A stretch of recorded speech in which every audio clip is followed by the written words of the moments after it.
Hello everyone, welcome back to organize learning channel. अगर आप मेरे चैनल पर नए हैं तो चैनल को सब्सक्राइब करें, वीडियो को एंड तक ज़रूर देखें और अगर आपको वीडियो अच्छी लगे तो वीडियो को लाइक, शेयर और कमेंट करें। तो इस वीडियो में हम डिस्कस करने वाले हैं directorate of education GNCT of Delhi की तरफ से मिशन मैथमेटिक्स क्लास 9 के लिए 15 जुलाई 2023 की असेसमेंट वर्कशीट। और ये वर्कशीट बेस्ड है चैप्टर नंबर 1 नंबर सिस्टम पे। तो पहला क्वेश्चन और दूसरा क्वेश्चन हमें MCQs दिए गए हैं कि एक क्वेश्चन होगा, उसके 4 ऑप्शन होंगे और जो सही ऑप्शन होगा उसको हमें टिक करना है। पहला क्वेश्चन है which of the following is irrational. इन चारों में से बताना इरेशनल कौन सा है। तो देखो, इरेशनल वही है जो इसको हम P/Q की फॉर्म में नहीं लिख सकते हैं। तो ए जो है 5, वो उसको हम लिख सकते हैं 5/1। ठीक है। बी जो है √5, इसको हम नहीं लिख सकते, इसलिए ये हमारा इरेशनल नंबर हो जाएगा। सी अगेन √4 का स्क्वायर रूट 2 होता है, जिसको 2/1 ऐसे लिख सकते हैं हम।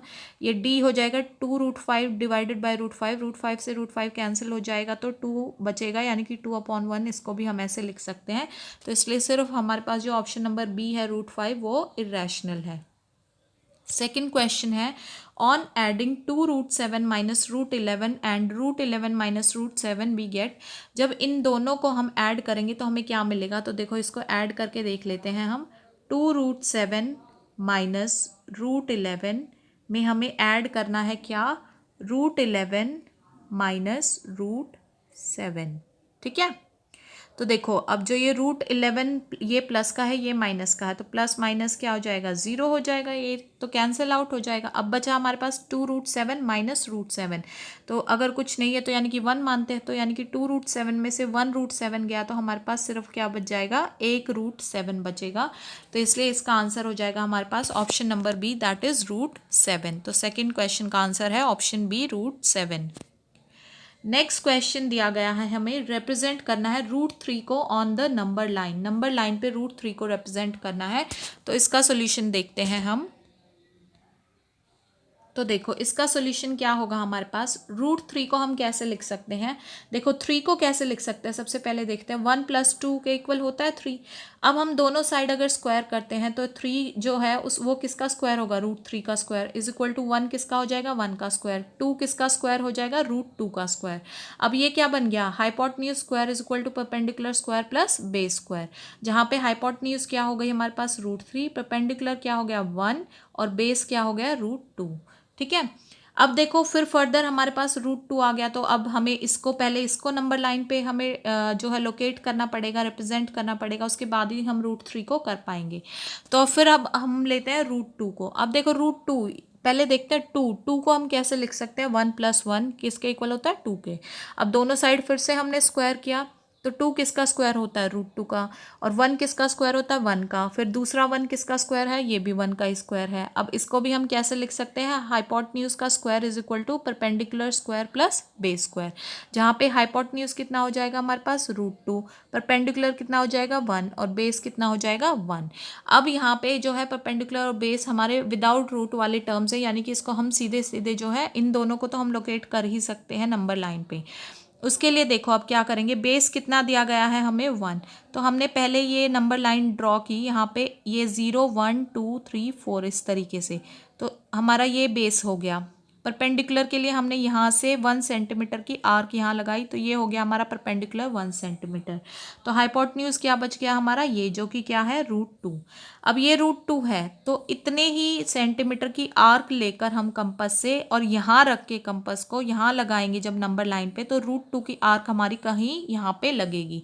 तो ये हो जाएगा हमारा √2 जो कि नंबर लाइन पे रिप्रेजेंट हो चुका है। इसको हमने D पॉइंट नाम दे दिया। अब हमारे पास √2 हमें मिल चुका है, तो अब हम वापस यहाँ पे आते हैं √3 के लिए, क्योंकि अब हमारा √2 नंबर लाइन पे आ चुका है।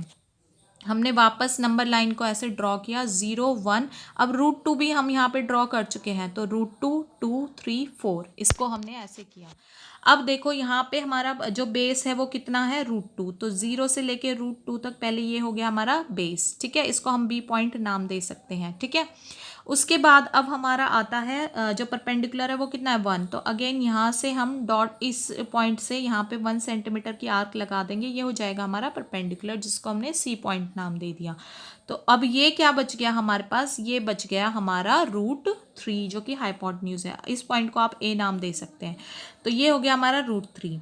अब हम क्या करेंगे, इतने ही सेंटीमीटर को कंपास ओपन करके यहाँ इस पॉइंट से अब इतनी आर्क को हम यहाँ लगाएंगे नंबर लाइन पे।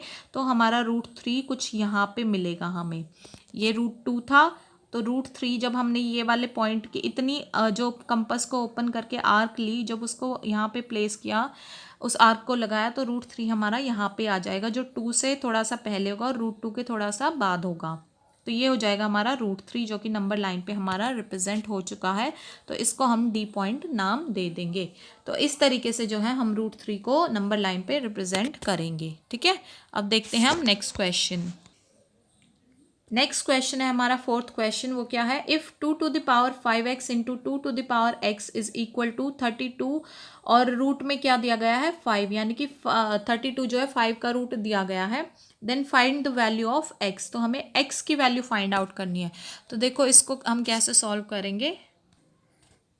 तो देखो क्या दिया गया है हमें, 2⁵x into 2⁵x is equal to √5 32। ठीक है, तो अब देखो ये यहाँ पे बेस सेम है, 2 और 2 सेम है। तो ऐसे केसेस में जो पावर्स होती है वो ऐड होती है। तो 2 को हमने ले लिया कॉमन, यहाँ पे पावर ऐड हो गई 5x + x is equal to 32। इसका √5 दिया हुआ है, तो इसको हम कैसे भी लिख सकते हैं 1/5, इस तरीके से भी हम लिख सकते हैं। ठीक है, तो अब ये ऐड हुआ तो 5x + x कितना हो गया 6x इज इक्वल टू, अब देखो 32 को अगर हम 2 को 5 टाइम्स मल्टीप्लाई करते हैं तो हमारे पास जो आंसर आता है वो 32 आता है। तो यानी कि हम अगर 2 की पावर 5 लिख दें तो ये वो 32 के इक्वल ही होगा।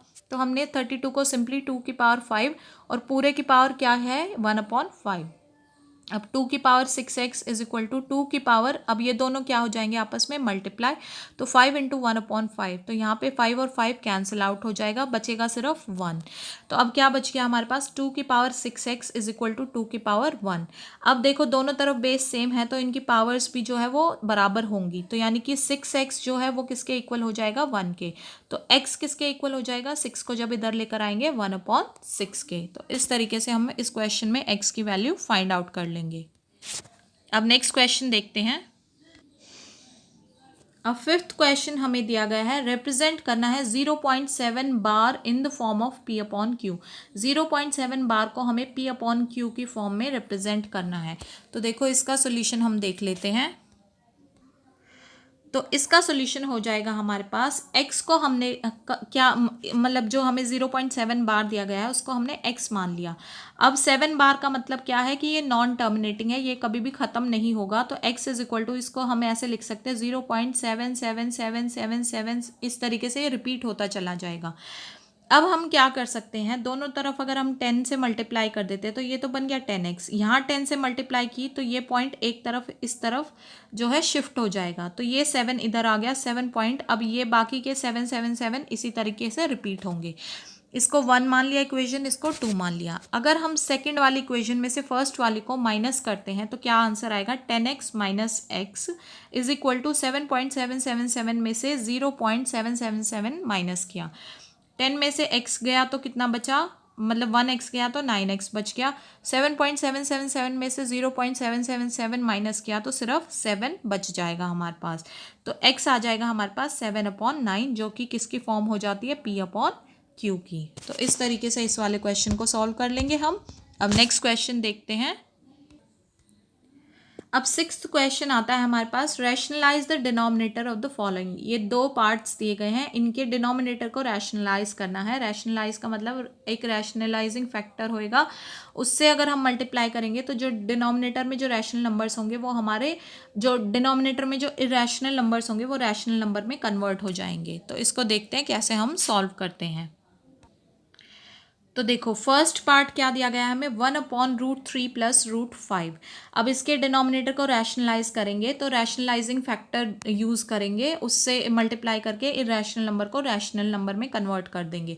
तो उसके लिए क्या होता है, तो देखो जहाँ ये प्लस दिया हुआ है तो इसके ऑपोजिट साइन लेकर सेम नंबर से हम मल्टीप्लाई कर देंगे।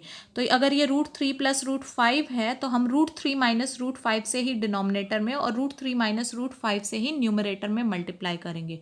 इसको जब सॉल्व किया तो ये यहाँ पे 1 है तो ये बच गया √3 माइनस √5। इसको जब मल्टीप्लाई किया इन दोनों को आपस में तो देखो ये a plus B into A minus B बन रहा है यहाँ पे, जहाँ पे ये a है और ये b है, और ये फॉर्मूला होता है a² माइनस b² का। तो यानी कि इन दोनों को हम मल्टीप्लाई करके ऐसे लिख सकते हैं। अब a² यानी कि √3 का स्क्वायर हो जाएगा हमारे पास, और माइनस b² यानी कि ये √5 का स्क्वायर हो जाएगा। तो जब इनको हमने ओपन किया तो √3 का स्क्वायर कितना हो गया 3, माइनस √5 का स्क्वायर हो गया 5। अब इसको सॉल्व करते हैं। न्यूमरेटर में है √3 माइनस √5, 3 में से 5 जा नहीं सकते तो 5 में से 3 जाएंगे 2, और साइन आएगा बड़े वाले नंबर का यानी कि -2।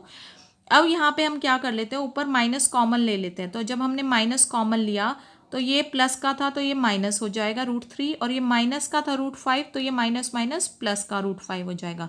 तो ये √5 माइनस √3 डिवाइडेड बाय -2। अब ये दोनों हमने कैंसिल आउट कर दिए तो आंसर बच गया हमारे पास √5 माइनस √3 डिवाइडेड बाय 2। तो फर्स्ट पार्ट तो इस तरीके से सॉल्व होगा, और जो सेकंड पार्ट हो जाएगा हमारे पास वो देखो क्या दिया गया है, 1/√2 माइनस √7। अगेन डिनोमिनेटर को हमें जो है रैशनल नंबर में कन्वर्ट करना है, मतलब रैशनलाइज करना है। तो इसको फिर से एक रैशनलाइजिंग फैक्टर लेंगे, उससे इसकी मल्टीप्लाई करेंगे तो ये रैशनल नंबर में कन्वर्ट हो जाएगा।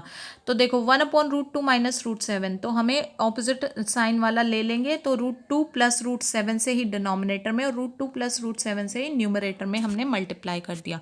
तो न्यूमरेटर में बच गया हमारा, जब इसकी 1 से मल्टीप्लाई हुई तो √2 प्लस √7, और नीचे यहाँ पे हमारा फिर से वही a² माइनस b² वाला फॉर्मूला लग जाएगा, जहाँ पे ये a है ये b है, क्योंकि ये a माइनस बी और ये a प्लस बी है, दोनों मल्टीप्लाई होंगे तो a² माइनस b² हो जाएगा। तो अब a² यानी कि a क्या है √2 का स्क्वायर माइनस b² यानी कि क्या है √7 का स्क्वायर। तो ये कितना बन जाएगा, √2 का स्क्वायर 2 माइनस √7 का स्क्वायर 7। अब ये हो जाएगा √2 प्लस √7, तो 7 में से 2 जाएंगे तो 5, और साइन बड़े वाले का यानी कि -5। अब डिनोमिनेटर में हमारे पास नेगेटिव हो चुका है तो हम यहाँ ऊपर न्यूमरेटर में भी क्या कर लेंगे, यहाँ से फिर से नेगेटिव कॉमन लेके और इनको कैंसिल आउट कर सकते हैं।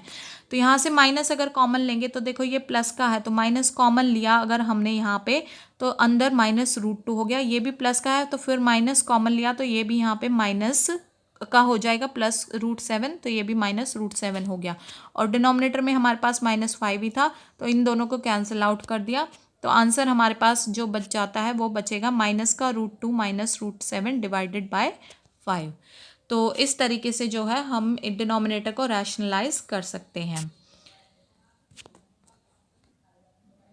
तो इसी के साथ इस असेसमेंट वर्कशीट के सारे क्वेश्चंस जो है कंप्लीट हो जाते हैं। तो आशा है कि आपको ये सभी क्वेश्चंस और इनके सॉल्यूशंस समझ में आए होंगे, आपको वीडियो अच्छी लगी होगी। तो अगर आपको वीडियो अच्छी लगी है तो वीडियो को लाइक शेयर और कमेंट करें, चैनल को सब्सक्राइब करें, और मिलते हैं नेक्स्ट वीडियो में।